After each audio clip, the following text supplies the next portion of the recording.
Hello YouTube, this is Paul, and I'm here with my very first whiskey review, Michter's Small Batch Bourbon, and hopefully I'll be doing one a week, one every other week, probably is more likely, but I'm shooting for one a week, giving you my impressions of some various whiskeys, bourbons, scotches, Japanese whiskeys, Irish whiskeys, etc.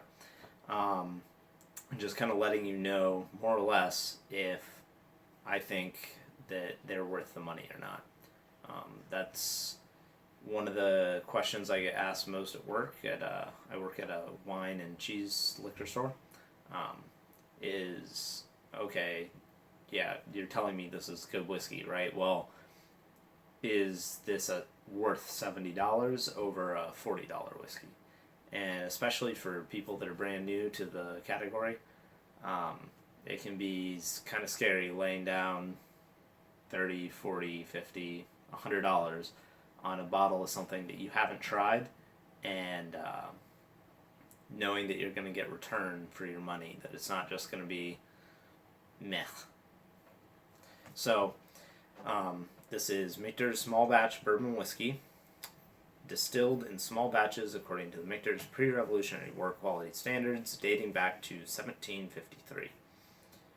And on the back it says, "We are proud to offer you our small batch bourbon in the Michter's tradition, hailing from one of America's first whiskey distilleries. This bourbon is made from the highest quality American corn, matured to the peak of perfection in hand-selected charred white oak barrels. It is then further mellowed by our signature filtration," which I'm assuming they mean chill filtration. Nowhere on this label does it say Kentucky Straight Bourbon. As you can see, nowhere on the front or the back. And that's not really a problem. It's just something I like to see. Along with non-chill filtered, no coloring added, whatever. Those are just nice things to see on a bottle of whiskey.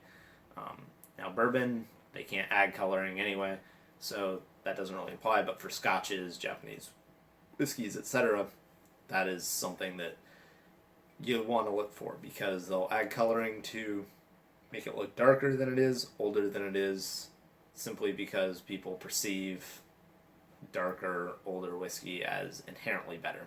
Not always true. Now, Michter's does not distill their own whiskey, and some people prefer to drink whiskey from actual distilleries, not from companies that basically just bottle it. Michter's does have their own warehouses, so they are sourcing their whiskey from someone in Kentucky, according to their website, and putting it in the barrels themselves, aging it at their distillery themselves, which is a little different than, say, Old Scout, where they just kind of go and find what other people have already made. So, anyway, this is a lot of sweet corn on the nose.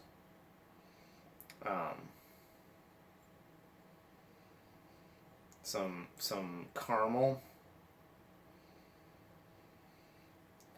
vanilla, light oakiness.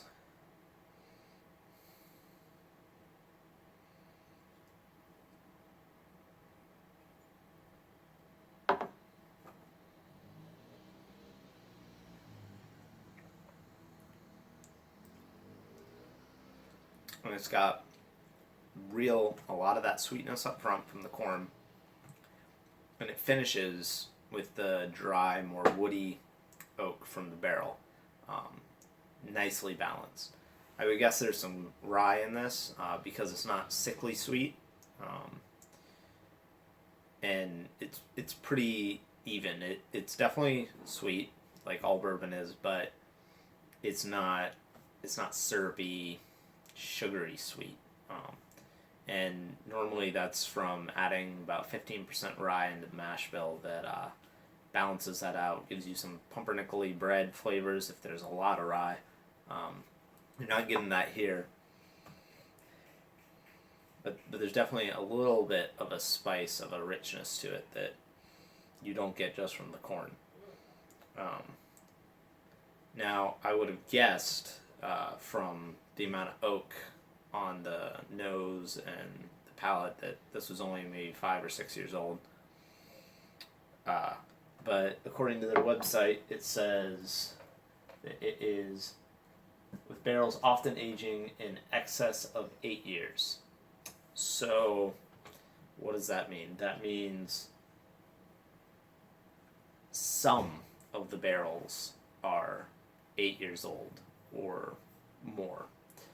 But probably that's their way of trying to say this is 8-year-old bourbon when really it's 4 to 6-year-old bourbon with a little bit of 8-year-old bourbon in it, and that's why there's no age statement on the label. Because if there was, they would have to put the age of the youngest drop of whiskey that's in the bottle, and that would probably only be like 4 years. And it's hard to sell people a $40 bourbon that's only 4 years old, just because a lot of people look at that number, and that's where they decide it's better quality. Which, to some extent, is true. Older whiskey does tend to taste better and add good qualities, but it's not always true. On their website, they also call it Kentucky Straight Bourbon, which means that it must be distilled in Kentucky and aged for a year and a day in Kentucky. And whether or not it's legally binding, because they say it on their website, I'm not sure. But I do know it's not on the label, and that's what I'm going by. That it probably, if it was Kentucky Straight Bourbon, they would put it on the label. Anyway, what do I think of it? I think it's good. It's not fantastic. It's not gonna blow your mind. But there's no alcohol sharpness to it. It's 46% alcohol by volume, and on the nose, you wouldn't know. You wouldn't know that it wasn't 40%. When you taste it, it's got a little bit of a burn to it.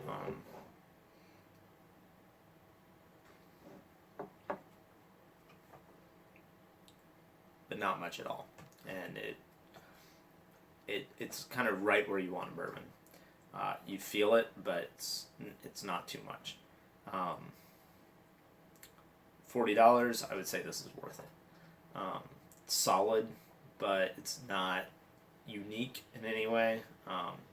And if you're just getting into bourbon, I'm not sure I would recommend spending $40 right at first. I would probably go for something around 30, like Four Roses Small Batch or Eagle Rare 10.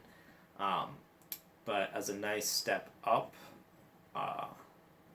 this is definitely worth $40. Anyway, thank you for watching, and hopefully I'll be back next week.